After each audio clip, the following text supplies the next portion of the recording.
And now I like to invite D.M. Chandradas from Department of Political Science, Public Policy, Faculty of Arts, University of Colombo. Uh, Good afternoon, all. Can you hear me? Yes, we can hear you. We can start the presentation. Yeah, sure.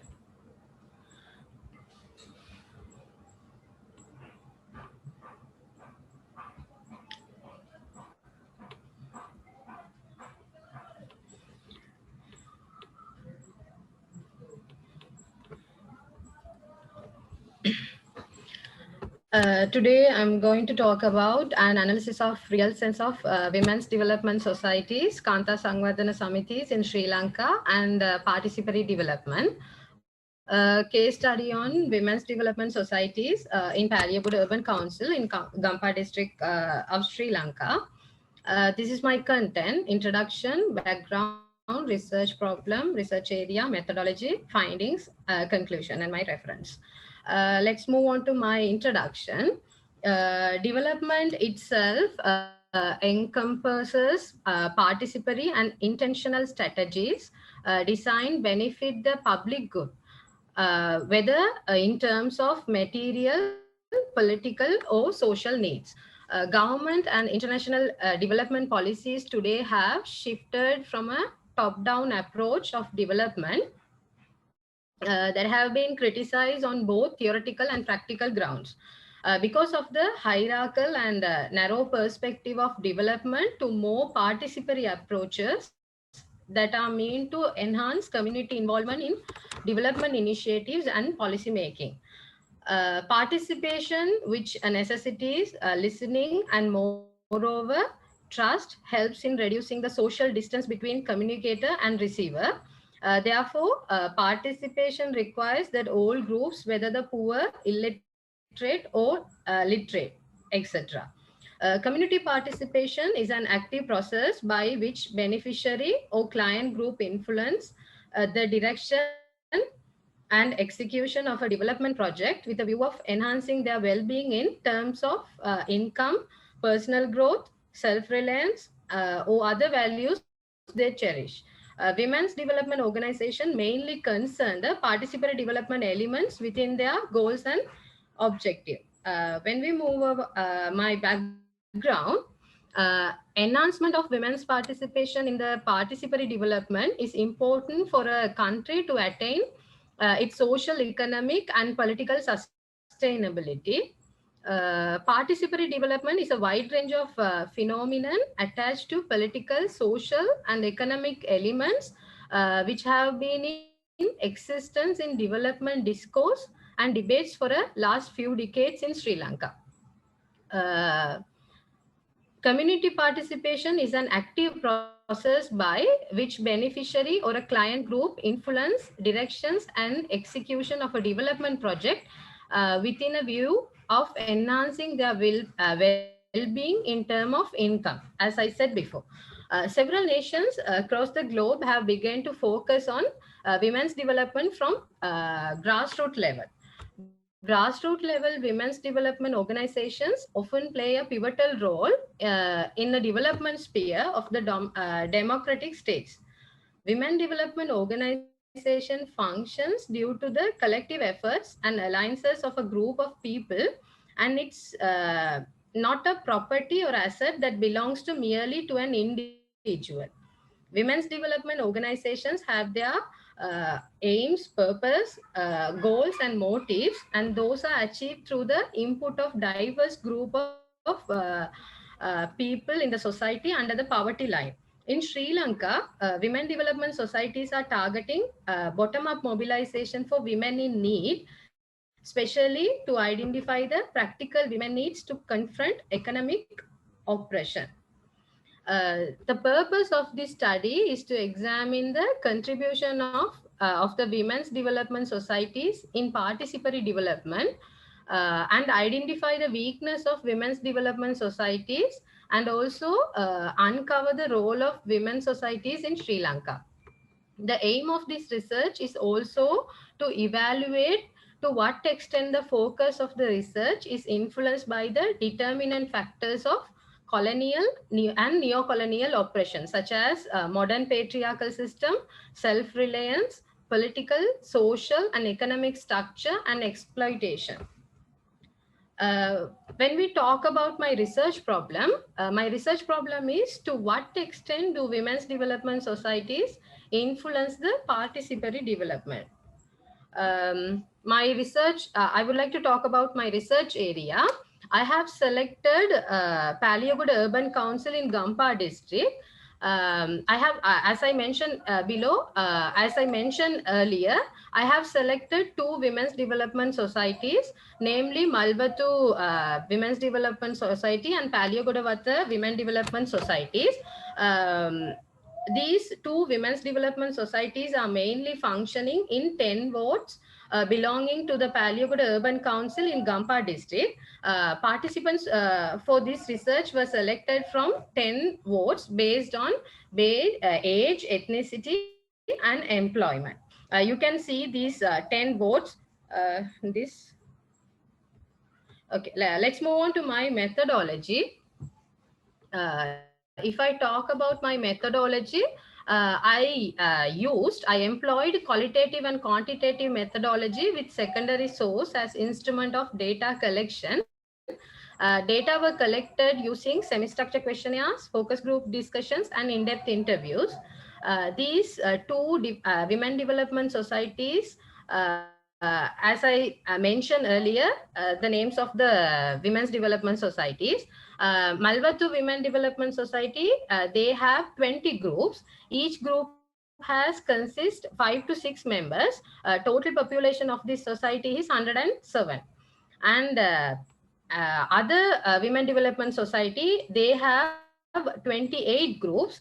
Each group consists 7 to 8 members, and the total population of the society is 198. I have selected 100 respondents for the sample survey based on their age, ethnicity, and employment. The survey consisted 50 semi-structured questionnaires, 30 focus group discussions, and 20 in-depth interviews to collect the qualitative data. And both qualitative and quantitative data analysis techniques were applied, used in the data analysis. Most of the data of the research belong to qualitative data. I would like to talk about my findings. Based on the data analysis, findings shows that role of the women development societies have different socio-political and economic dimensions. Participatory development aspects are not fulfilled by these women development societies. Both women development societies play only a debt provider role. As an empowerment tool, women development societies had not integrated women into development by targeting women directly through empowerment. Debt provider role has established and maintained poor power relations between rich and poor. Power relation can be identified through their structural arrangement. For an example, top office bearers from Malvathu Women Development Society and Paliyagoda Women Development Society are holding same position for a long period of time. The analysis show evident that the top level leaders would not like to change their position. These office bearers do not want to give chance to other women in their society to hold such positions. This is clear evidence for an idea of participatory approach that women's subordination is not only due to the men in their societies.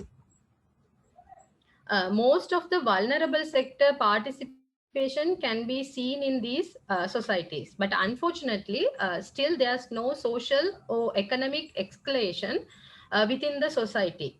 The behavior of the society members is influenced by the variety of factors. For example, education, family characteristics, economic status are these kind of factors influenced by behavior of their members. Women enclave agendas like women development societies are largely limited to a certain degree of economic empowerment that results in marginally lower standard of living still remains same or fluctuating. The use of women force in these societies is considerably less, and it has not given real essence to participatory development. Moreover, women are affected by their partners and families. But these women development societies do not examine the domestic violence against women. The research shows that the economic empowerment is not only useful to gain participatory development.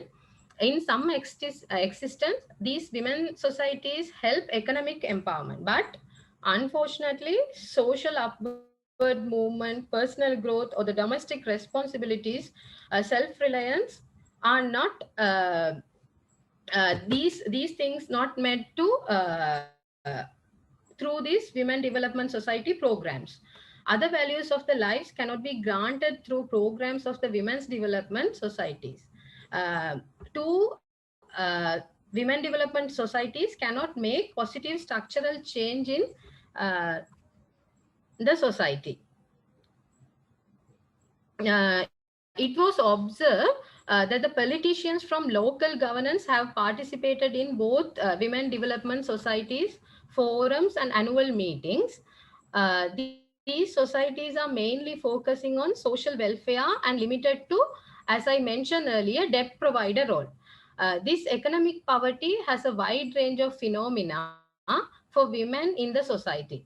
Especially, we cannot see any social upward movement through these women societies. And especially, I have noticed there is a language barrier in this society. For example, minorities have faced difficulties to read and understand the documents which are given by the from both women development societies. Both these women development societies do not consider about the linguistic minorities' rights. These support the idea of the participatory development approach, that implication and practices of women empowerment through women's development societies should take place within political parameters. It will benefit women individually and collectively. So let's move on to my conclusion. I can say it can be concluded stakeholders should have strong commitment to empower women societies and utilize all the potentials of the government to bring about participatory development through women societies. It is essential to get women's engagement for participatory development, and it will be help to gain sustainable development in Sri Lanka. Thank you. Okay, thank you, Miss Manisha. And then actually, this also the very similar to what the earlier presented, Miss Hasita presented. And then this is kind of totally focused on women, right? And then you said that the participatory development of women is limited to just for economic purposes, right? It means they are getting membership and then being a group and then mobilizing their efforts to have the society because of to have loan, right? I would like to hear from you on this little bit. It would be better if you can illustrate on this, as well as I would like to know what is that you mentioned structural concerns, because is it the local area focuses, or the on local level or national level, or what sort of structural concerns that you have? Mainly, these women development societies mainly giving money to debt, and their main objective and goal is women empowerment. But unfortunately, they are only focusing about the money-oriented empowerment, and especially they are planning to reduce the poverty. These women development societies mainly function in the slum areas or the poverty line areas. So they are mainly focusing only reducing the poverty. So they are concerning giving money to them, and these kind of money sharing things will be become empowering. But unfortunately, this debt provider role is only functioning by them.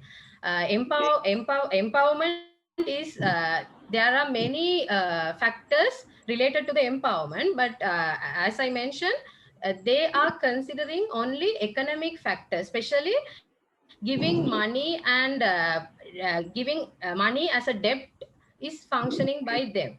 And the structural change, I couldn't get you the question, sir. You said that there are some structural concerns that negatively contribute to their the participation. Structural, I'm not Okay, sure whether. structural, yeah, sir. Yes, sir. Structural commitment means they have hierarchies, a leader and group leaders, and those structural arrangements are there. Unfortunately, I think they have started since 2000, and still they haven't changed their leadership or any other high level positions. They haven't shared, or they haven't give other members of the society. So I think structural change should be needed for the empowerment of the women. Otherwise, they don't know about. Especially, I have found that many women, they don't know what they are doing in the society. Still, they are a member. They are started from as a member. Still, they are functioning as a member and getting money from them. Unfortunately, they don't know about what is this organization, what is the objective or a goal. They don't consider about these things. They are thinking they will give money for us so we can survive. Otherwise, they are not they are not contribute any democratic way, so that they are not contribute any uh, uh, their development. They are not using they are not using these programs for their development.